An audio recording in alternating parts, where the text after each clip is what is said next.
Bonjour et bienvenue aux tendances des prix pour le mois de décembre. La trêve de la guerre commerciale sino-américaine décrétée le 1er décembre a mené à la reprise des achats chinois de soya américain par des entreprises étatiques, il faut le préciser, car le tarif douanier de 25% est toujours en vigueur. Toujours est-il que les Chinois ont acheté 1,43 million de tonnes la semaine passée et une deuxième vague d'achats vient d'être confirmée pour 1,2 million de tonnes. Par ailleurs, la deuxième tranche de subvention sera versée aux producteurs agricoles américains afin de les dédommager des pertes encourues à cause de cette guerre. Les paiements vont totaliser 1,65$ du boisseau pour le soya, 86 cents pour le sorgho, 14 cents pour le blé et 1 cent pour le maïs. Maintenant, les conditions météo en Amérique du Sud. Au Brésil, elles étaient excellentes depuis le début des semis, mais le centre-sud du pays s'est asséché depuis 2 semaines. Il faudra voir si la pluie reprend rapidement ou pas. En Argentine, les conditions ont été plus variables, mais les Pampas ont quand même reçu de bonnes pluies récemment. Maintenant, au Canada, il faut quand même noter que la demande pour le soya canadien a certes augmenté cet automne, mais on n'a pas été dans le scénario extrême qui avait été évoqué, où les triturateurs ontariens allaient importer de la fève américaine pour exporter tout le soya ontarien.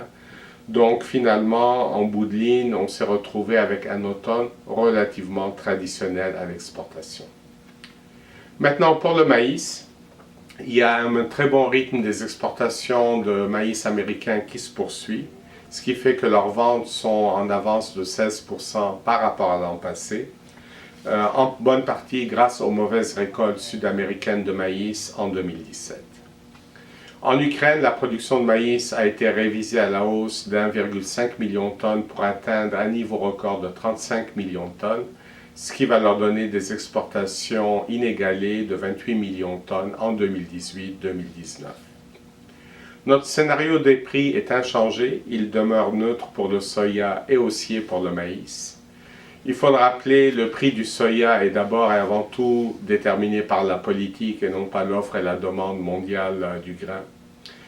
Au Québec, les bases locales du soya en dollars américains s'étaient nettement raffermies en septembre et octobre. Elles ont commencé à baisser en novembre et elles sont devenues carrément négatives en décembre. Au fond, c'est le même phénomène saisonnier que l'on observe à chaque année, où les exportations augmentent très rapidement, plafonnent, puis baissent brutalement en décembre. Et ce, malgré la demande chinoise, qui finalement n'a pas vraiment changé grand-chose au mouvement saisonnier. Par contre, pour le maïs, on observe un net resserrement de l'offre et de la demande au Québec. Les stocks sont prévus baisser à 450 000 tonnes en 2019, soit une baisse de 10% par rapport à 2018 et de 40% par rapport à 2017.